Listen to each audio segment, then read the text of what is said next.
नमस्कार मित्रों, तेज सिविल के ऑनलाइन प्लेटफॉर्म पर आप सभी का हार्दिक स्वागत एवं अभिनंदन। आप सब लोगों की तैयारी अच्छी चल रही होगी और जो तेज सिविल की क्यूबिट सीरीज है उससे आपको किसी न किसी प्रकार का ज़रूर लाभ मिल रहा होगा, ऐसा मैं उम्मीद करता हूँ। आज हमारी जो क्यूबिट सीरीज है इसका डे 18 है और जो इकोनॉमी की क्यूबिट सीरीज है उसका डे 3 है। तो आज का जो हमारा टॉपिक है वो है इकोनॉमिक डेवलपमेंट प्लानिंग और मेजर सेक्टर ऑफ इकोनॉमी। जो हमारा प्री का सिलेबस का जो टॉपिक है वो आज का हमारा टॉपिक है। इस टॉपिक के अंतर्गत मेनली जो गवर्नमेंट ऑफ इंडिया की योजनाएं हैं वो है और साथ ही इकोनॉमिक जो सर्वे है उसमें कुछ प्रमुख जो इंडस्ट्री दी हुई है उसके बारे में आज हम चर्चा करेंगे। तो आज का जो सेशन है वो प्री और मेंस दोनों के पॉइंट ऑफ व्यू से बहुत ज़्यादा महत्वपूर्ण होने वाला है। तो शुरू करते हैं पहला क्वेश्चन।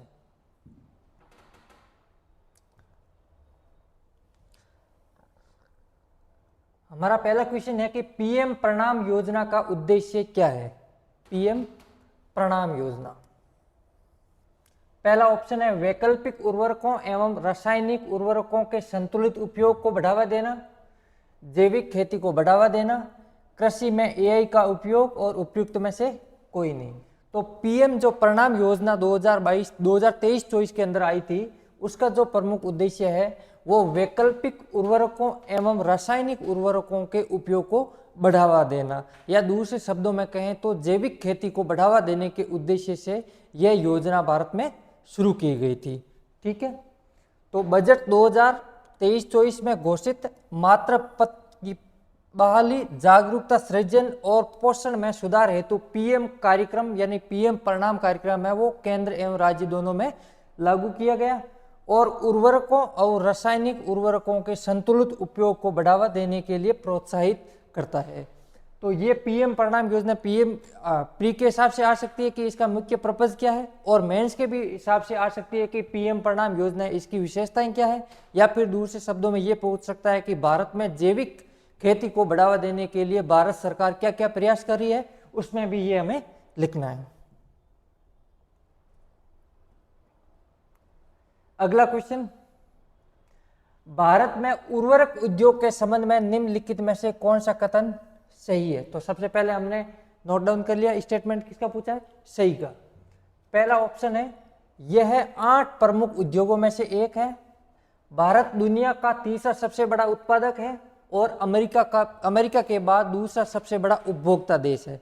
तो इसमें जो प्रथम स्टेटमेंट है वो बिल्कुल सही है, दूसरा भी सही है और तीसरा गलत है, क्योंकि भारत है जो अमेरिका के बाद नहीं, चीन के बाद जो उर्वरक का सबसे बड़ा उपभोक्ता देश है।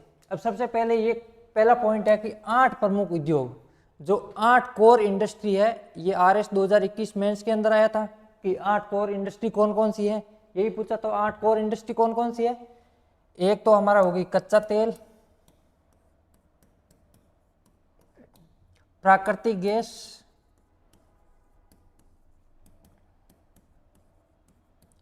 कोयला, फिर आपके जो रिफाइनरी उत्पाद होते हैं, रिफाइनरी उत्पाद, उर्वरक,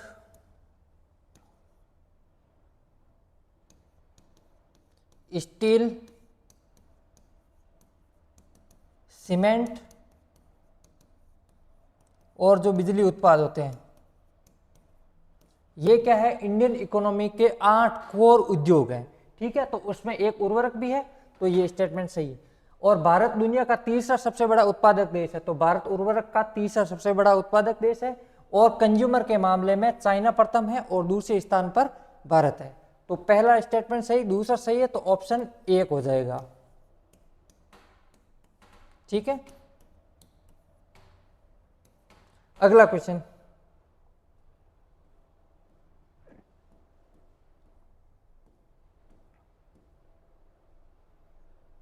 निम्नलिखित में से कौन सा कारक दीर्घ अवधि में भारत की जो खाद्य मुद्रास्फीति है उसको प्रभावित करता है। तो ये हमें क्या पूछ रहा है, फूड इन्फ्लेशन के बारे में पूछ रहा है। तो कौन कौन से हैं? एमएसपी, भंडारण एवं वितरण प्रणाली और मानसून परिवर्तनशीलता। तो ये जो तीनों स्टेटमेंट है वो सही है। कैसे प्रभावित करते हैं? सबसे पहले अपना जो वर्ड है वो है एमएसपी नीति। एमएसपी नीति, तो एमएसपी नीति के बारे में कल हमने पढ़ा था। तो एमएसपी नीति खाद्य मुद्रास्फीति को प्रभावित कैसे करती है? तो मान लो सरकार ने एमएसपी नीति है वो बढ़ा दी है, तो बढ़ा दिए इसका मतलब क्या हो गया? जो खाद्यान्न वस्तु हैं उनकी कीमत क्या हो जाएगी?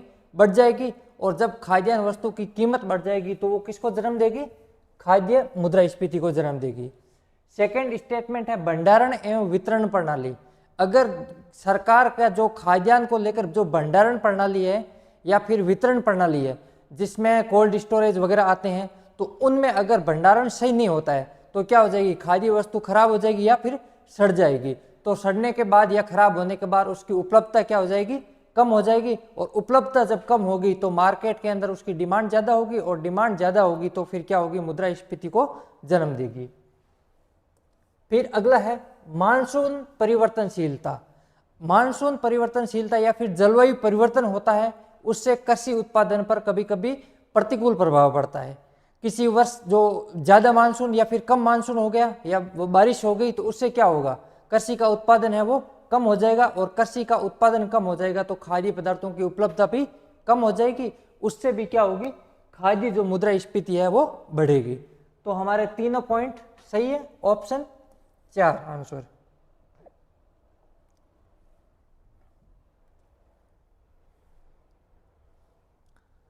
फिर अगला क्वेश्चन है ऑपरेशन ग्रीन्स का संबंध किससे है? कृषि, बुनियादी ढांचा, मत्स्य पालन और निर्माण। तो ऑपरेशन जो ग्रीन्स है वो कृषि से संबंधित है। तो ऑपरेशन ग्रीन्स में सबसे पहले हमने एक योजना आई थी टॉप। ऑपरेशन ग्रीन के अंदर क्या आई थी? टॉप। इसमें क्या था? टमाटर, ऑनियन और पोटैटो, इनके भंडारण के लिए और ये खराब ना हो इनके लिए ये योजना लाई गई थी। और इसके बाद में इसमें 22 और जो खाद्यान्न वस्तुएं वो शामिल कर दी गई थी। ठीक है। और ये जो ऑपरेशन ग्रीन्स है वो प्रधानमंत्री किसान संपदा योजना के तहत शुरू की गई थी। और 2018-19 में खाद्य जो प्रसंस्करण उद्योग मंत्रालय है उसके द्वारा शुरू की गई थी। तो जो प्रधानमंत्री किसान संपदा योजना है ये इस बार मेंस का क्वेश्चन था। तो जो आज की क्लास के क्वेश्चन है वो सारे के सारे प्री या मेंस के लिए बहुत ज़्यादा इंपॉर्टेंट है, ध्यान रखना। ठीक है।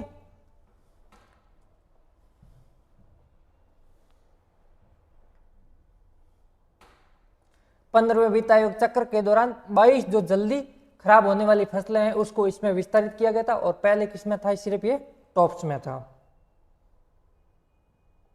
अगला क्वेश्चन, भारत में मत्स्य पालन के क्षेत्र में निम्नलिखित में से कौन सा कथन सही है? पहला स्टेटमेंट है अंतर्देशीय मछली उत्पादन में दूसरा स्थान, जलीय कृषि मछली उत्पादन में तीसरा स्थान, समग्र मछली उत्पादन में तीसरा, और मछली एवं मत्स्य उत्पादों के निर्यात में 7वां स्थान। तो जो हमारा तीसरा स्टेटमेंट है वो बिल्कुल सही है। अंतर्देशीय मछली उत्पादन में प्रथम स्थान है, और जलीय कृषि उत्पादन जो है उसमें सेकंड है, और समग्र मछली में तीसरा स्थान है, और मछली एवं मत्स्य उत्पादों के निर्यात में इंडिया का चौथा स्थान है। तो हमारा स्टेटमेंट तीसरा सही है, ऑप्शन 3 इसका आंसर हो जाएगा।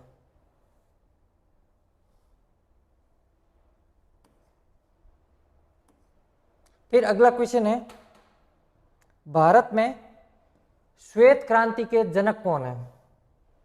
MS. Swaminathan, doctor Ashok Gulati, doctor Verghese Kurien और हीरालाल चौधरी। तो जो श्वेत क्रांति है उसके जनक कौन है? डॉक्टर वर्गीस कुरियन। इस बार का मेंस का क्वेश्चन था, साइंस में ये पूछा गया था। ठीक है। तो वर्गीस कुरियन ने भारत में जो श्वेत क्रांति है उसके जनक माने जाते हैं। श्वेत क्रांति किससे संबंधित है? दूध उत्पादन से संबंधित है। और डॉक्टर वर्गीस कुरियन ने जो अमूल दूध है, अमूल डेयरी है, उसकी स्थापना में महत्वपूर्ण भूमिका निभाई थी। ये जो इसका प्रमुख हेडक्वार्टर है वो आनंद गुजरात के अंदर है। एम.एस. स्वामीनाथन है, ये भारत में हरित क्रांति के जनक माने जाते हैं। और हीरालाल चौधरी है, वो भारत में भूरी क्रांति के जनक माने जाते हैं। भूरी क्रांति का मतलब जो कोको उत्पाद, कोको यानी जो कॉफी वगैरह है, इनसे जुड़े हुए उत्पाद हैं, या फिर जो चमड़े से संबंधित उत्पाद है उनसे जुड़ी हुई क्रांति को क्या कहते हैं? भूरी क्रांति कहते हैं। तो हमारा ऑप्शन कौन सा सही हो गया? डॉक्टर वर्गीस कुरियन।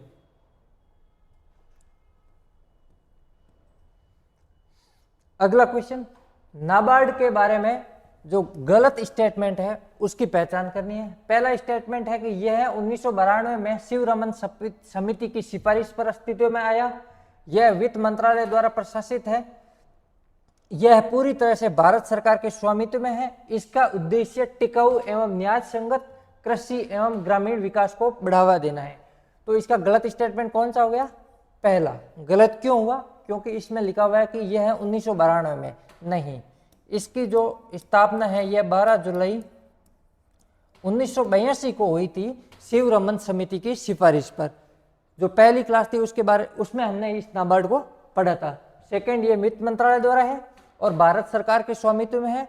और जो नाबार्ड है, national bank of agriculture and rural development, ये क्या करता है? कृषि एवं ग्रामीण विकास को बढ़ावा देने के लिए प्रयास करता है। कृषि में अनुसंधान को बढ़ावा देता है और ग्रामीण क्षेत्र में जो लघु उद्योग है उनको बढ़ावा देने के लिए यह वित्तीय सहायता प्रदान करता है। अगला क्वेश्चन, जया स्वर्णा किसकी किस्म है? गेहूं की, चावल की, गन्ना की, आलू की? तो जो जया और स्वर्णा है ये चावल की किस्म है। और जो जया किस्म है ये है जो कि भारत में जारी चावल की प्रथम किस्म मानी जाती है, इसीलिए ये इंपॉर्टेंट हो जाती है। इसके अलावा चावल की किस्में कौन कौन सी होती है? तो जया, स्वर्णा, पूसा बासमती 1121, फिर गेहूं की किस्में HD 2967, BWD 187 आदि। ठीक है। एक ये फैक्ट याद रखना, जीनोमिक्स, नई दिल्ली में राष्ट्रीय जीन बैंक है, वो दुनिया का दूसरा सबसे बड़ा जीन स्थापित है। तो ये जो जीनोमिक्स या फिर राष्ट्रीय जीन बैंक कहां पर है? नई दिल्ली में है। अगला क्वेश्चन, निम्नलिखित में से किस मंत्रालय ने मेघदूत ऐप लॉन्च किया है? कृषि मंत्रालय, उपभोक्ता वाणिज्य मंत्रालय और कॉरपोरेट मंत्रालय। तो जो कृषि मंत्रालय है उसके द्वारा ये जो मेघदूत ऐप है वो जारी किया गया। इससे क्या होता है, जो किसान है उसको स्थानीय भाषा में जो मौसम है उसकी जानकारी उपलब्ध करवाई जाती है, साथ ही फसल से संबंधित जो जानकारी है वो स्थानीय भाषा में उपलब्ध करवाई जाती है। तो ये जो मेघदूत है, एक मेघदूत ऑपरेशन भी पढ़ते हैं हम, ऑपरेशन मेघदूत। ऑपरेशन मेघदूत क्या है? 1984 में जो भारतीय अर्धसैनिक बल है उनके द्वारा जो सियाचिन पर नियंत्रण किया गया था उसके लिए जो ऑपरेशन चलाया गया था वो क्या था? ऑपरेशन मेघदूत। और ये क्या है? मेघदूत ऐप है, ध्यान रखना।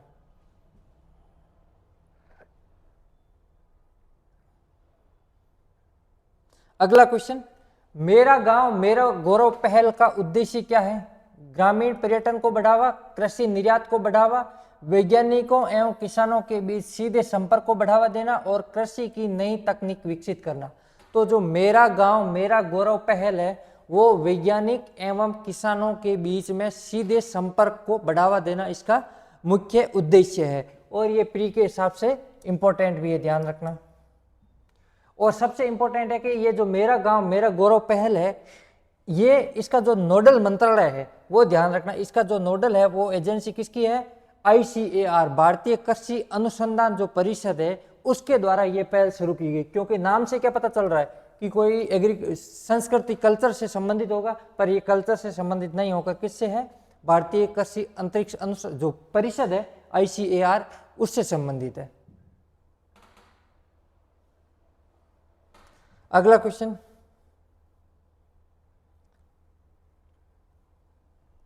किस संगठन ने फार्मर फर्स्ट पहल शुरू की है?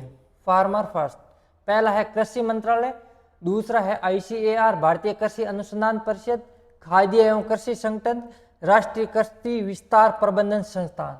तो ये जो फार्मर फर्स्ट है ये भारतीय कृषि अनुसंधान परिषद ICAR की एक पहल है और इस पहल में कृषि के क्षेत्र में प्रौद्योगिकी के उपयोग को बढ़ावा देना, किस प्रकार प्रौद्योगिकी है वो कृषि उत्पादों को बढ़ावा देगी और जो कृषि के जो विपणन है उसमें प्रौद्योगिकी की क्या भूमिका हो सकती है, टेक्नोलॉजी की क्या रोल हो सकता है, उसको बढ़ावा देने के लिए ये पहल है वो शुरू की गई है।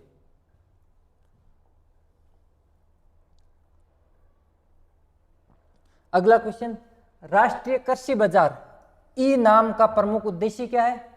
कृषि सब्सिडी का विनियमित करना, कृषि वस्तुओं के लिए एक एकीकृत राष्ट्रीय बाजार बनाना, जैविक खेती को बढ़ावा देना और किसानों को बीमा प्रदान करना।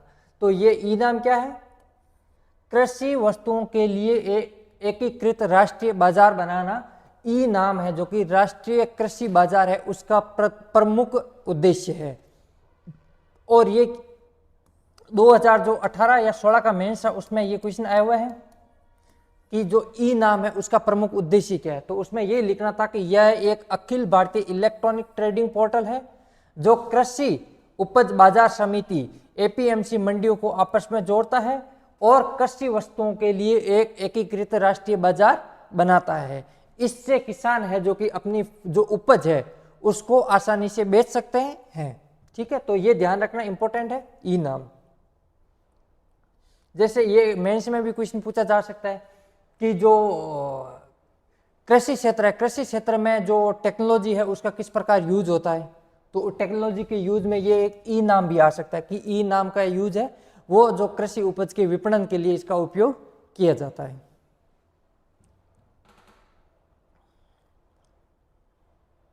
अगला क्वेश्चन,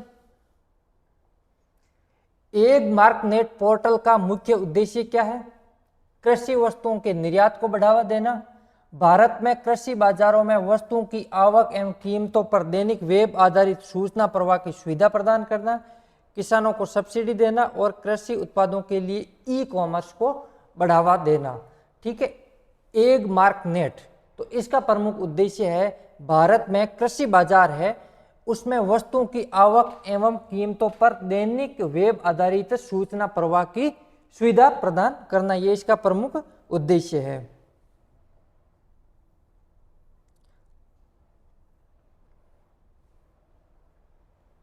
अगला क्वेश्चन, प्रत्येक जिले में आर्या पहल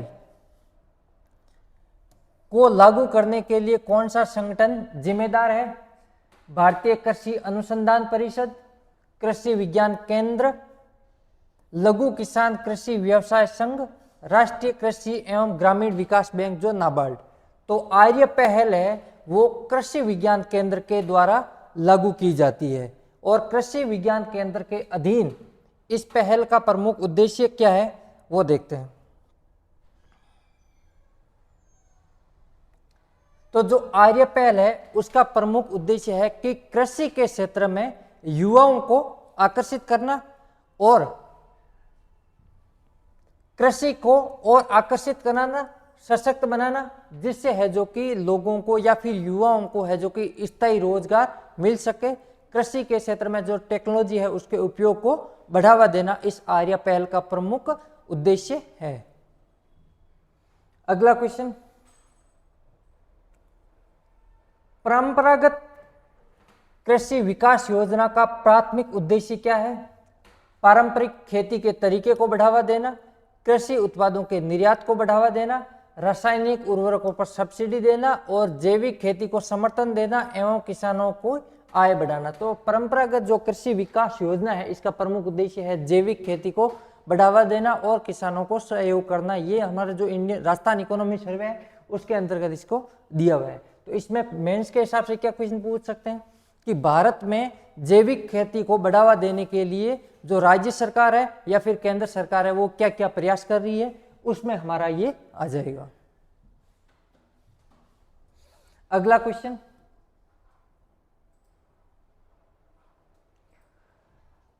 प्रधानमंत्री मत्स्य संपदा योजना का प्रमुख उद्देश्य क्या है? जो पीएम जो मत्स्य संपदा योजना है उसका उद्देश्य पूछा है। पहला ऑप्शन है भारत में मत्स्य पालन के सतत विकास को बढ़ावा देना, जैविक खेती को बढ़ावा, कृषि निर्यात को बढ़ावा और शहरी कृषि को समर्थन देना। तो भारत में मत्स्य पालन के सतत विकास को बढ़ावा देना है जो कि पीएम जो मत्स्य संपदा योजना है इसका प्रमुख उद्देश्य। जो ये सतत वर्ड है ये ऐसे लिखा जाता है भाई, ये कैरेक्टर, ठीक है, यहां हलंत नहीं आती।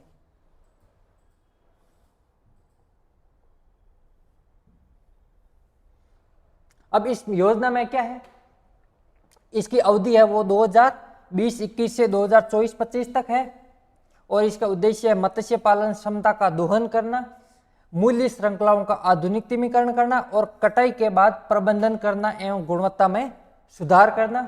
फिर है मछली उत्पादन एवं इसकी उत्पादकता को बढ़ावा देना और एक मजबूत मत्स्य प्रबंधन एवं नियामक ढांचा बनाना, मछुआरों एवं मछली किसानों की आय को दुगुना करना और इस क्षेत्र में रोजगार को बढ़ावा देना।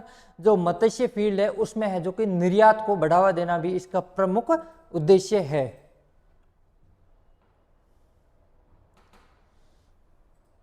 अगला क्वेश्चन, निम्नलिखित में से कौन भारत के सबसे बड़े कृषि उत्पादों में नहीं शामिल है? कौन? दूध, दाल, मसाले और मक्का। तो जो मक्का है वो भारत के सबसे बड़े कृषि उत्पादों में शामिल नहीं है। जो ये तीनों चीजें हैं इनमें भारत है जो कि प्रथम रैंक पर है वैश्विक रूप से। और जो वैश्विक रैंकिंग है उसमें दूध, मसाले और दालों में सबसे बड़ा उत्पादक है। फल, सब्जी, गेहूं, चावल आदि में दूसरा सबसे बड़ा उत्पादक देश माना जाता है।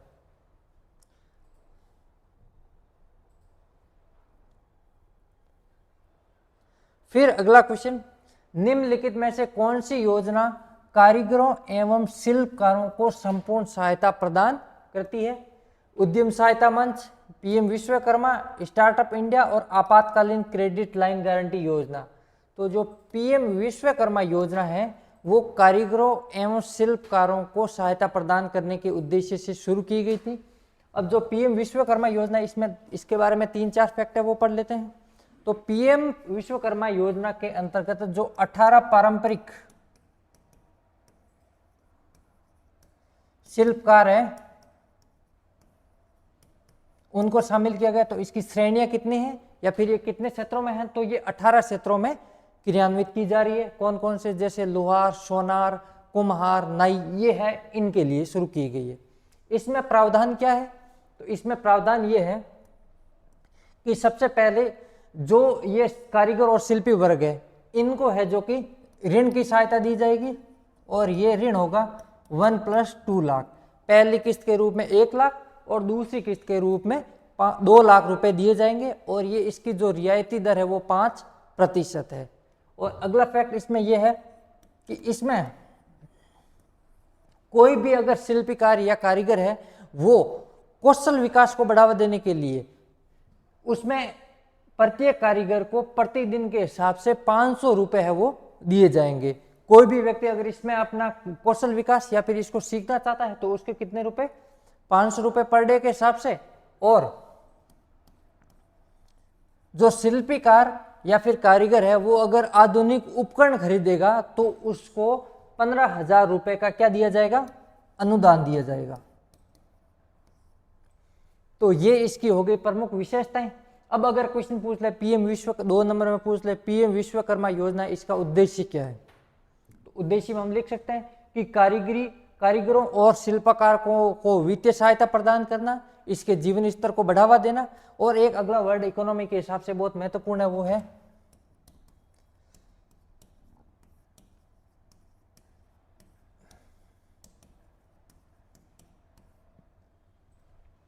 कारीगर एवं शिल्पकारों की वैश्विक जो मूल्य श्रृंखला है इनमें इनके रोल को बढ़ावा देना। ये इकोनॉमी का जो मेंस का पेपर होता है उसमें ये जो टर्म है वो आप यूज कर सकते हो, इंपॉर्टेंट टर्म है और ये आपको मार्क्स दिलाएगी। तो शिल्पीकार कारीगर के ये उद्देश्य हो गए। फिर इनका हो गया इनमें कौशल विकास को बढ़ावा देना और इनके जीवन स्तर को बढ़ावा देना। ये क्या हो गया? पीएम विश्वकर्मा योजना के उद्देश्य हो गए। तो ये हो सकता है 5 नंबर में या 10 नंबर में पूछी जा सकती है मेंस में। अगला क्वेश्चन,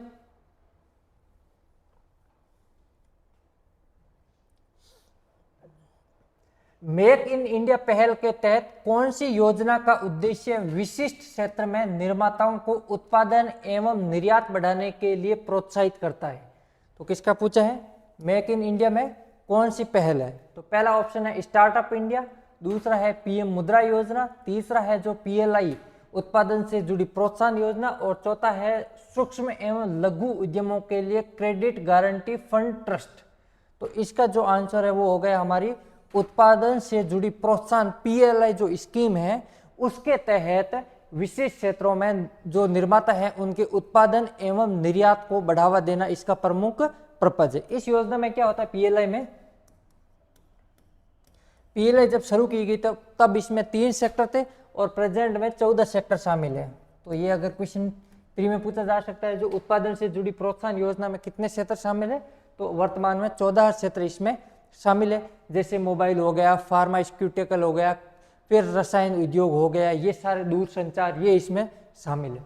अब इसमें ये होता क्या है, इसमें सरकार ने ये कहा है कि आप ज़्यादा से ज़्यादा प्रोडक्शन करोगे और उस प्रोडक्शन क्या करोगे? एक्सपोर्ट निर्यात करोगे। तो उसमें सरकार इसमें सहायता क्या करेगी? सरकार ने ये कहा है कि प्रतिवर्ष अगर आपका प्रोडक्शन बढ़ रहा है तो आपके प्रोडक्शन के हिसाब से आपको क्या दिया जाएगा? प्रोत्साहन राशि दिया जाएगा। कितनी होगी प्रोत्साहन राशि? इसके बारे में बिल्कुल स्पष्ट जिक्र नहीं किया गया है। जितना प्रोडक्शन होगा उसके हिसाब से आपको क्या दिया जाएगा? सहायता राशि दी जाएगी। इसको, इस योजना से फायदे क्या हुआ है सबसे पहले ये देख लेते हैं।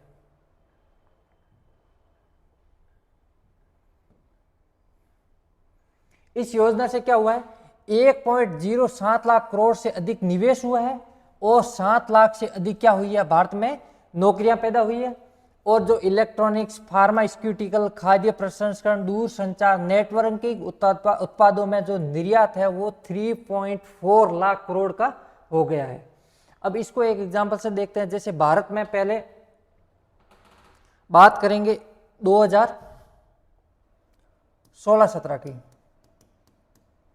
तो भारत में 2016-17 में जो मोबाइल क्षेत्र है, तो मोबाइल या एंड्रॉयड में हम क्या करते थे? प्रति वर्ष हमारा जो आयात बिल होता था वो लगभग 3.6 बिलियन होता था। ये हमारा क्या हो गया? आयात। और हमारा जो निर्यात होता था वो लगभग 334 मिलियन। यहाँ बिलियन है आयात और निर्यात कितना है? मिलियन। तो हमें नुकसान कितना हो रहा था? लगभग 3.3 बिलियन जो यूएस डॉलर है उसका हमें क्या हो रहा था? नुकसान हो रहा था भारत में। ठीक है, तो ये जब पीएलआई स्कीम हुई इसके तहत भारत में क्या हुआ? मोबाइल बैंक, जो मोबाइल फोन है उनका निर्माण शुरू हो गया था।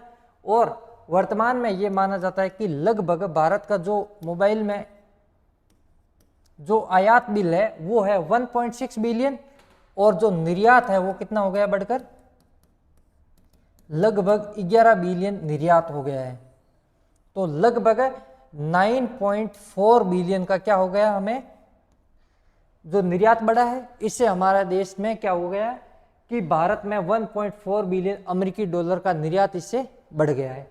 तो इतना निर्यात बढ़ा है, साथ ही लगभग जो 7 लाख लोग हैं उनको रोजगार के अवसर भी सृजित हुए हैं। तो ये है हमारी पीएलआई स्कीम। मेंस में पूछी जा सकती पीएलआई स्कीम क्या है। अगला क्वेश्चन, वित्त वर्ष 2024 में भारत में औद्योगिक विकास दर क्या है? जो इंडस्ट्रियल ग्रोथ रेट है वो 2024 में भारत की कितनी रही है? 8%, 7.1, 6.5 और 9.5%। तो भारत की जो औद्योगिक विकास दर है वो कितनी रही है वित्त वर्ष 2024 में? 9.5% रही है। इसके बाद में जो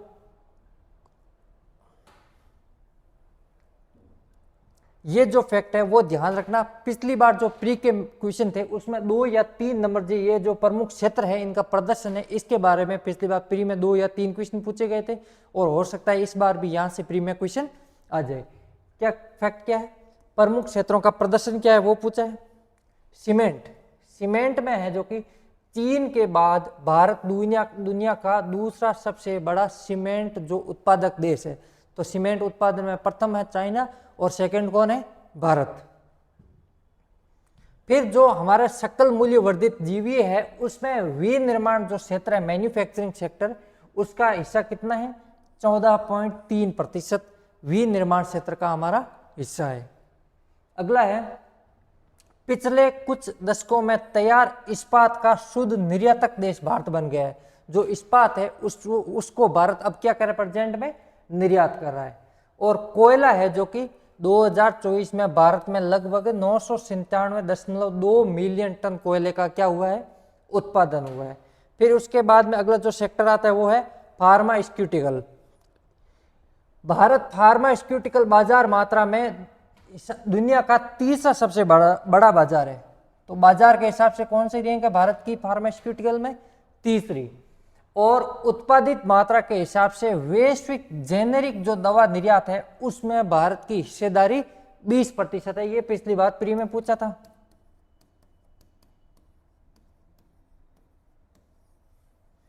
ये जो इंडियन इकोनॉमी सर्वे है उसके अंदर ये सारे दिए हुए हैं कि कौन कौन से जो क्षेत्र है उनका भारत में कितना प्रोडक्शन हो रहा है, भारत की क्या रैंक है और भारत की क्या स्थिति है, वो सारी की सारी किस में दी हुई है? जो इंडियन इकोनॉमी सर्वे है उसके अंदर दी हुई है। और वहीं से ये क्वेश्चन पूछा था। क्वेश्चन ये था कि वैश्विक जेनेरिक दवा निर्यात में भारत का कितना हिस्सा है? तो भारत का कितना हिस्सा है? 20%। अगला है कपड़ा उद्योग, वस्त्र जिसमें परिधान क्षेत्र भी शामिल है। वर्तमान कीमतों पर विनिर्माण जो जीवी है उसका लगभग 10.6% इसका किसका है? कपड़ा क्षेत्र का है। और भारत है जो कि दुनिया का दूसरा सबसे बड़ा कपड़ा निर्मातक देश है। तो कपड़ा जो निर्माता देश है उसमें भारत का कौन सा रैंक है? सेकेंड। और शीर्ष 5 निर्यातक जो देश है उसमें भी भारत शामिल है। अगला जो क्षेत्र है वो है इलेक्ट्रॉनिक्स विनिर्माण क्षेत्र। वित्त वर्ष 2022 में वैश्विक बाजार हिस्सेदारी का लगभग 3.4%, जो पूरी दुनिया में इलेक्ट्रॉनिक क्षेत्र है उसका लगभग 3.7% किसका है? इंडिया का रोल है। अगला है वित्त वर्ष 2022 में भारत में कुल सकल घरेलू उत्पाद में इसका योगदान कितना है? 4% है। तो भारत की कुल जीडीपी है उसमें जो इलेक्ट्रॉनिक्स विनिर्माण क्षेत्र है उसकी हिस्सेदारी कितनी है? 4%। ये सारे के सारे फैक्ट्री और मेंस दोनों के पॉइंट ऑफ व्यू से याद रखने हैं। अगला क्वेश्चन है ऑटोमोबाइल इंडस्ट्री। वित्त वर्ष 2024 में भारत ने लगभग 49 लाख यात्री वाहनों का उत्पादन किया है। तो ये हो गए हमारे प्रमुख औद्योगिक क्षेत्र, उसमें भारत की क्या क्या स्थिति है। अगला क्वेश्चन, भारत निम्नलिखित में से किस सामग्री का दुनिया का दूसरा सबसे बड़ा उत्पादक देश है? पहला स्टील एवं इलेक्ट्रॉनिक्स, सीमेंट एवं वस्त्र, ऑटोमोबाइल एवं फार्मास्यूटिकल्स और वस्त्र और कोयला। तो अभी हमने पढ़ा था कि भारत जो सीमेंट है और वस्त्र है इसमें दुनिया का दूसरे सबसे बड़ा उत्पादक देश है। तो ये तो क्वेश्चन हो गया, अभी कर लिया था। अगला क्वेश्चन, भारत में एमएसएमई को औपचारिक रूप देने के लिए 2020 में कौन सा पोर्टल लॉन्च किया गया था? उद्यम पंजीकरण पोर्टल, चैंपियन पोर्टल, समाधान पोर्टल और संबंध पोर्टल। तो उद्यम पंजीकरण पोर्टल है वो एमएसएमई को औपचारिक रूप देने के लिए शुरू किया गया था। अब इसमें ध्यान रखना कि मेंस में क्या पूछा जा सकता है एमएसएमई से रिलेटेड, क्योंकि 2021 के मेंस में आया था कि एमएसएमई की जो वर्तमान में नई परिभाषा दी हुई है उसको लिखना था। ये 5 मार्क्स में पूछा था। और एमएसएमई में क्या क्वेश्चन बन सकते हैं? एमएसएमई में ये क्वेश्चन बन सकते हैं कि भारत में वर्तमान में एमएसएमई की स्थिति कितनी है? एमएसएमई की स्थिति क्या है? भारत में जो एमएसएमई है इसका महत्व क्या है? ये भी पूछ सकते हैं। भारत सरकार द्वारा एमएसएमई इंडस्ट्री है इसको बढ़ावा देने के लिए क्या प्रयास किए वो पूछ सकते हैं। फिर इसमें पूछ सकते हैं कि एमएसएमई जो इंडस्ट्री है उसके सामने वर्तमान में क्या क्या चुनौतियां हैं।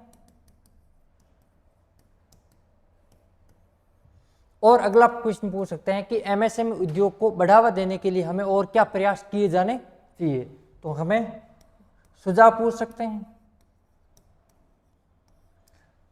ठीक है, तो ये 5 क्वेश्चन है एमएसएमई की स्थिति, महत्व, प्रयास, चुनौतियां और सुझाव। ये 5 क्वेश्चन है, इनमें से किसी भी टाइप का क्वेश्चन मेंस में पूछा जा सकता है। 5 नंबर में भी पूछा जा सकता है, 2 नंबर में भी पूछा जा सकता है और 10 नंबर में भी पूछा जा सकता है। तो इस जो टॉपिक है इसको अभी आप प्री के साथ मेंस के लिए भी अच्छे से तैयार कर सकते हैं। देखो हमारी जो इकोनॉमी है इसमें काफ़ी टॉपिक है, प्री और मेंस दोनों के हिसाब से इंपॉर्टेंट है। जैसे आज का पूरा सेशन है वो प्री और मेंस दोनों के लिए बराबर इंपॉर्टेंट है। तो सारे के सारे जो आज टॉपिक करवाए जा रहे हैं वो मेंस के लिए भी जरूरी है। तो आप जब प्री की तैयारी कर रहे हो तो उसमें आप ये साथ में आप मेंस की तैयारी भी कर सकते हो। जैसे ये सारे कर, जैसे एमएसएमई आपने लिख लिया, एमएसएमई में ये सारे पॉइंट तैयार हो गए तो आपके लिए क्या हो गया, मेंस में भी तैयार, प्री में भी तैयार।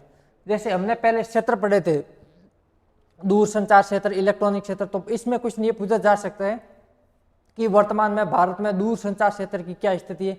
ये 5 नंबर में पूछने की संभावना ज़्यादा है, क्योंकि ये इंडियन जो इकोनॉमी सर्वे उसमें भी दिया हुआ है कि ये सेक्टर, इसकी ये स्थिति, तो आप वहां से इसको तैयार कर सकते हैं।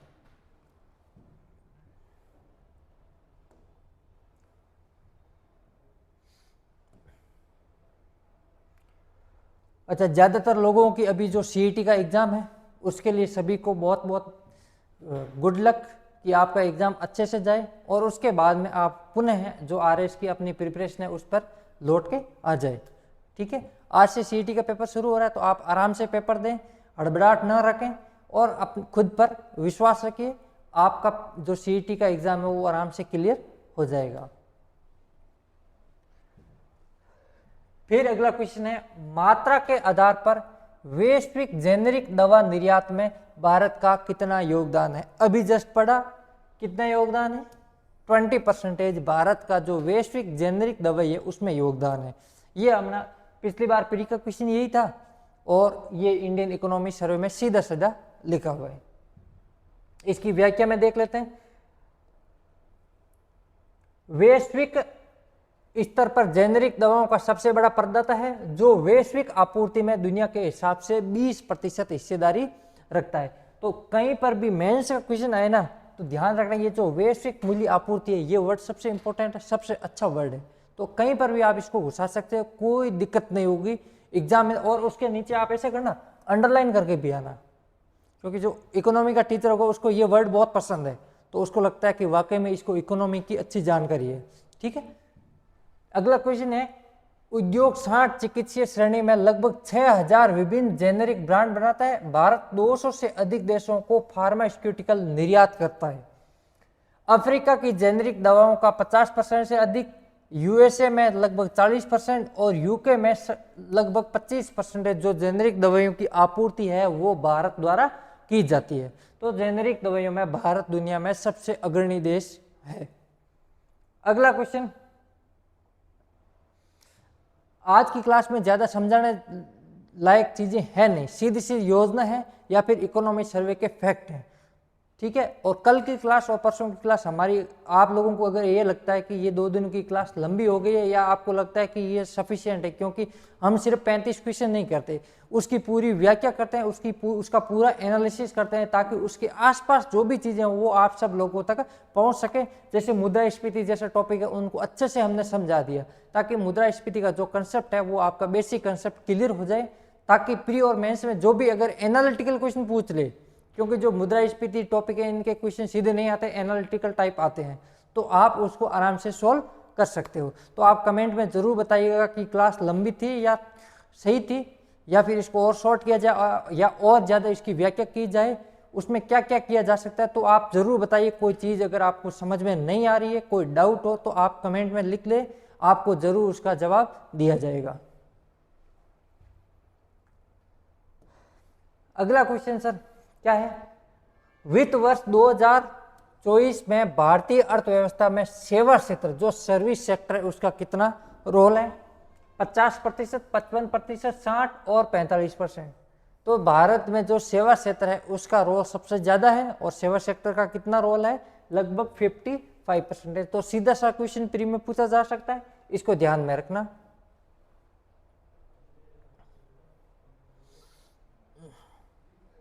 अगला क्वेश्चन, विश्व आर्थिक मंच के यात्रा एवं पर्यटन विकास सूचकांक 2024 में भारत को कौन सा स्थान मिला?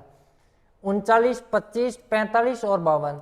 तो ये जो यात्रा एवं पर्यटन विकास सूचकांक 2024 है, इसमें भारत को कौन सा स्थान मिला? याद रखना 39, 39वां स्थान मिला। और इसमें क्या क्या क्वेश्चन पूछे जा सकते हैं? यात्रा एवं पर्यटन विकास सूचकांक है वो कौन सी संस्था जारी करती है, ये क्वेश्चन पूछा जा सकता है। तो कौन सी संस्था है? विश्व आर्थिक मंच द्वारा इसको जारी किया जाता है। भारत की जो रैंक है करंट वो कितनी है? 39। और इस रैंक में फर्स्ट पे कौन है? फर्स्ट पे इस पे है यूएसए, अमेरिका, ध्यान रखना। और सेकंड भी ध्यान रखना, क्योंकि जब हमारे यात्रा और पर्यटन आता है तो हमारे दिमाग में क्या आता है?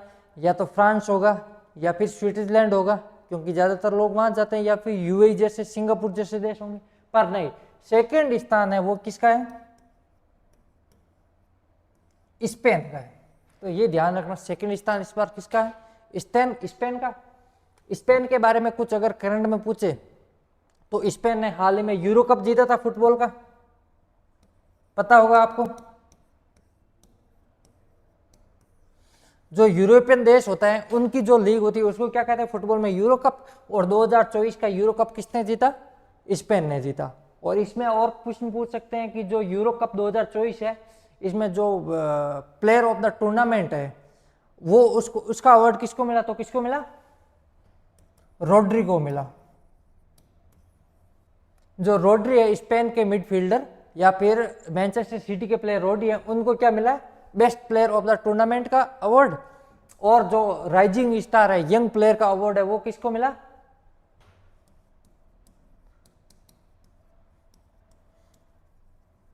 लमीने यमाल है, उसको जो इमर्जिंग या young player of the tournament का अवार्ड मिला। तो ये क्वेश्चन ध्यान रखना, क्योंकि ये अभी रिसेंटली हुए हैं, ठीक है।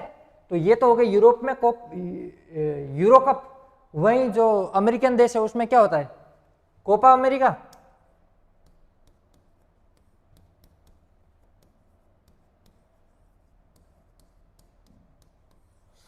Copa America. और 2024 का जो कोपा अमेरिका वो किसने जीता? अर्जेंटीना ने जीता। तो ये भी ध्यान रखना, ठीक है।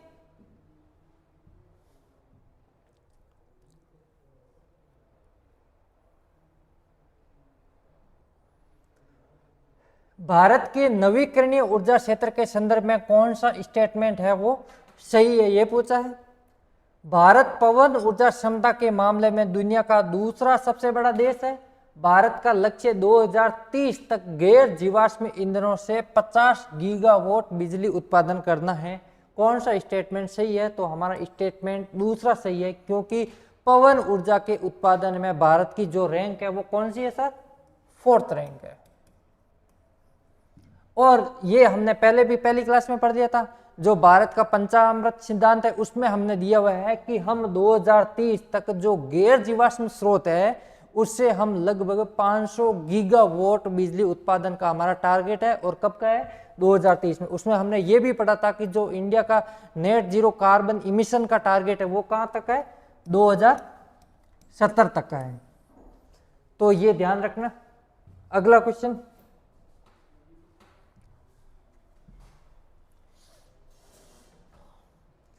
भारत के अंतरिक्ष क्षेत्र के संदर्भ में निम्नलिखित कथनों पर विचार कीजिए। भारत में निजी अंतरिक्ष गतिविधियों को बढ़ावा देने एवं अधिकृत करने के लिए 2022 में IN स्पेस का उद्घाटन किया गया था।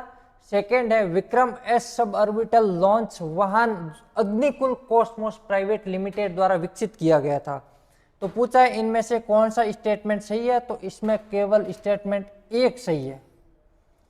जो इन स्पेस है वो भारत में जो वर्तमान में इसको 2022 में स्थापित किया गया था और अंतरिक्ष क्षेत्र में निजी क्षेत्र को बढ़ावा देने के लिए और ये एक सिंगल विंडो की तरह काम करने के लिए इसको स्थापित किया गया था। और जो विक्रम एस सब ऑर्बिटल है ये अग्निकुल कॉस्मोस प्राइवेट लिमिटेड का नहीं है, स्पाइस ग्रुप का है।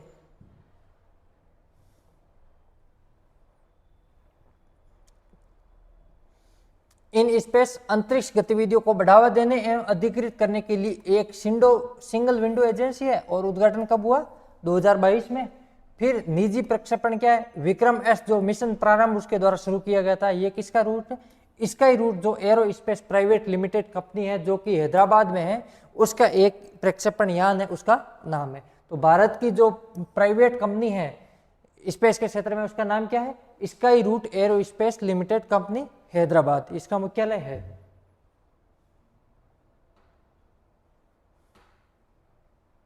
अगला क्वेश्चन, भारत के सीमेंट इंडस्ट्री के बारे में निम्नलिखित कथनों पर विचार कीजिए। भारत चीन के बाद दुनिया का सबसे बड़ा सीमेंट उत्पादक देश है। दूसरा है, भारत ग्रीनफील्ड परियोजना घोषणाओं के लिए चौथा बड़ा देश है। निम्नलिखित में से कौन सा स्टेटमेंट सही है, तो दोनों स्टेटमेंट सही है। पहला स्टेटमेंट हमने पढ़ लिया था कि सीमेंट प्रोडक्शन में भारत की कौन सी रैंक है, सेकेंड रैंक है, पहली रैंक किसकी है, चाइना की। और दूसरा कह रहा है कि भारत ग्रीनफील्ड परियोजना घोषणाओं के लिए चौथा बड़ा देश है। तो हम समझते हैं कि ये ग्रीनफील्ड क्या होता है। जो एफडीआई होती है,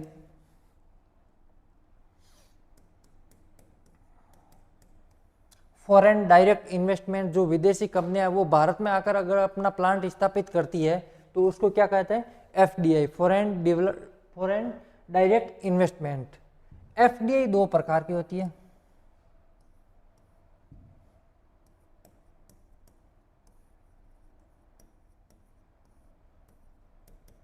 एक होती है ग्रीनफील्ड और दूसरी कौन सी होती है, ब्राउनफील्ड। इन दोनों में फर्क ये है, ग्रीनफील्ड में ये होता है कि कोई भी अगर विदेशी कंपनी भारत में आकर अपना इंडस्ट्री स्थापित करना चाहती है तो उसको क्या करना पड़ेगा, भारत में कोई नया प्लांट स्थापित करना पड़ेगा। इसका मतलब क्या हुआ कि भारत में कोई स्थापित प्लांट में ना तो वो शेयर ले सकती है और ना ही स्थापित प्लांट को खरीद सकती है। यहाँ पर इंडिया में आए और भारत में नया प्लांट बना दिया, वो किस में आएगा, ग्रीनफील्ड में। और ब्राउनफील्ड में क्या होगा, भारत में कोई ऑलरेडी किसी का प्लांट है, उस प्लांट के या तो उसमें निवेश कर लिया या उसी प्लांट को खरीद लिया। तो जो पहले से बना बनाया प्लांट है उसमें अगर निवेश हो रहा है, इन्वेस्टमेंट हो रहा है, तो उसको क्या कहेंगे, ब्राउनफील्ड। जैसे नया प्लांट, जैसे हमारे यहाँ एप्पल सैमसंग के जो प्लांट लगे हुए हैं वो ग्रीनफील्ड में आ जाएंगे। ब्राउनफील्ड का एग्जाम्पल आपको पता है, पहले भारत में एक कंपनी थी हच, ठीक है, इसको किसने टेक ओवर कर लिया, वोडाफोन ने खरीद लिया। इनका प्लांट बनाया हुआ था और इसने क्या कर लिया, खरीद लिया। तो ये किस में आ गया, ब्राउनफील्ड एफडीआई के अंदर। तो ग्रीनफील्ड और ब्राउनफील्ड एफडीआई के दो प्रकार माने जाते हैं।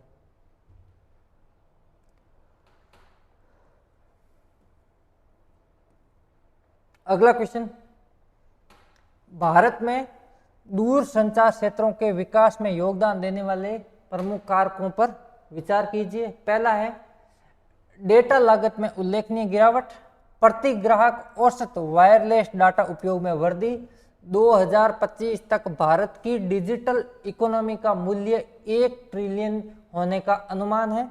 निम्नलिखित में से, क्वेश्चन ये पूछा है कि निम्नलिखित में से कौन सा दूरसंचार के क्षेत्र के विकास में योगदान देने वाला कारक है। तो हमारे जो तीनों कारक हैं वो इसमें सही है। वर्तमान स्थिति यह है कि टेली घनत्व कितना है, भारत का वर्तमान में 85.7% और इंटरनेट घनत्व कितना है, मतलब इतने लोगों तक इंटरनेट की पहुंच है। अगला है कि सुरक्षा उपायों के अधीन स्वचालित मार्ग के तहत दूर संचार क्षेत्रों में एफडीआई की कितनी अनुमति है, 100% अनुमति है।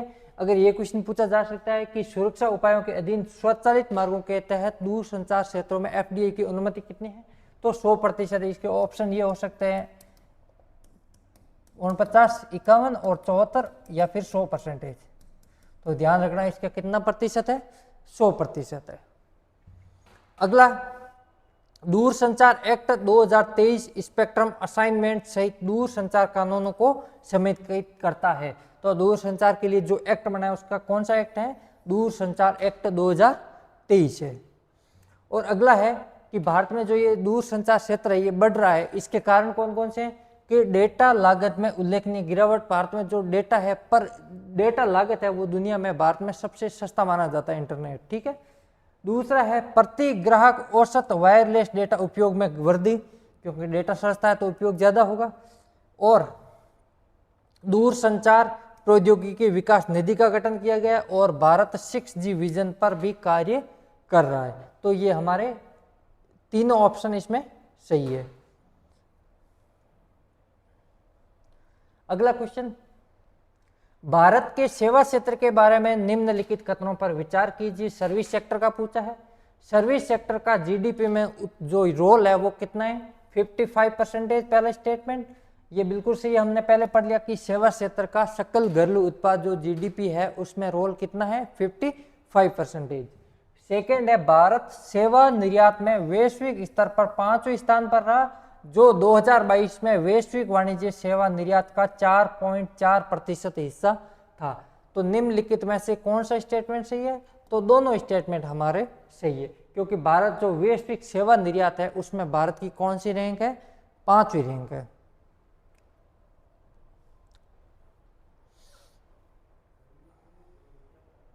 अगला क्वेश्चन,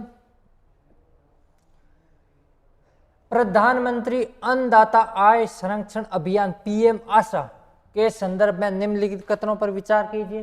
पहला क्या स्टेटमेंट? पीएम आशा को दालों, तिलहनों पर भारत की आयात निर्भरता कम करने के लिए लॉन्च किया गया था और यह योजना सभी फसलों के उत्पादन लागत पर 50% मार्जिन की गारंटी देती है। निम्नलिखित में से कौन सा कथन सही है? तो हमारा कथन एक सही है।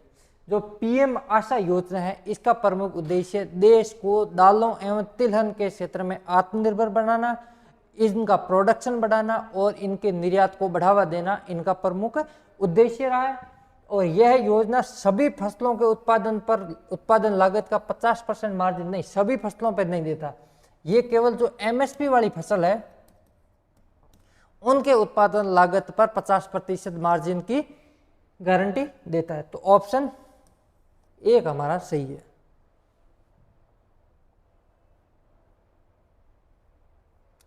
अगला क्वेश्चन,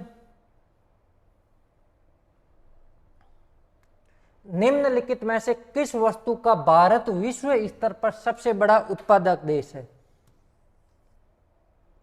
दूध, दाल, गेहूं, चावल। निम्नलिखित कौन सा कोड है वो सही है? तो कोड हमारा दूध और दाल है। इनमें भारत दुनिया का सबसे बड़ा जो प्रोडक्शन कंट्री है वो माना जाता है। ये हमने पहले पढ़ लिया था। भारत दुनिया में दूध, दाल और मसालों का सबसे बड़ा उत्पादक है और फल, सब्जी, चाय, खेती, मछली, गन्ना, गेहूं, चावल, कपास और चीनी का दूसरा सबसे बड़ा उत्पादक देश है। तो ये कई बार क्वेश्चन पूछा जा सकता है कि भारत की रैंकिंग कौन से सेक्टर में क्या है। अगला क्वेश्चन,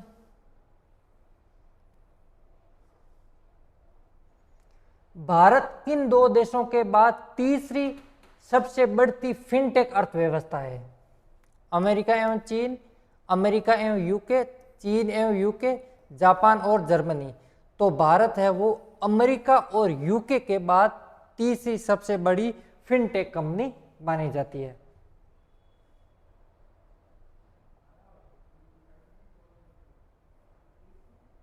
अगला क्वेश्चन, 2030 तक भारतीय ई कॉमर्स उद्योग का आकार किसके बराबर होने की उम्मीद है? 200 बिलियन अमेरिकी डॉलर, 350 बिलियन, 500 बिलियन और 100 बिलियन।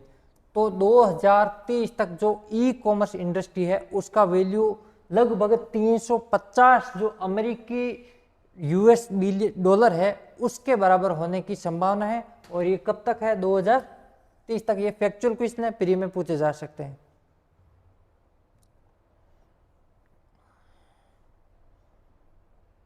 और हमारा लास्ट क्वेश्चन आज का, भारत सरकार ने 2030 तक कोयला गैसीकरण के लिए क्या टारगेट लिया है? तो ये जो कोयला गैसीकरण है 2030 के लिए उसका भारत सरकार का टारगेट कितना है वो पूछा है। 50 metric ton, 75 metric ton, 100 metric ton और 150 मीट्रिक टन। तो 100 मीट्रिक टन है वो भारत में कोयला गैसीकरण का लक्ष्य भारत सरकार द्वारा रखा गया है और यह लक्ष्य किस 2030 तक रखा गया है। भारत सरकार ने आयात को कम करने के लिए 2030 तक 100 मीट्रिक टन कोयले को गैसीकृत करने का लक्ष्य रखा गया है। तो ये थे आज के हमारे क्वेश्चन। आई होप आपको मज़ा आया होगा और कुछ इन्फॉर्मेशन, एक्स्ट्रा इन्फॉर्मेशन है वो आपको मिली होगी। Thank you. जय हिंद, वंदे मातरम।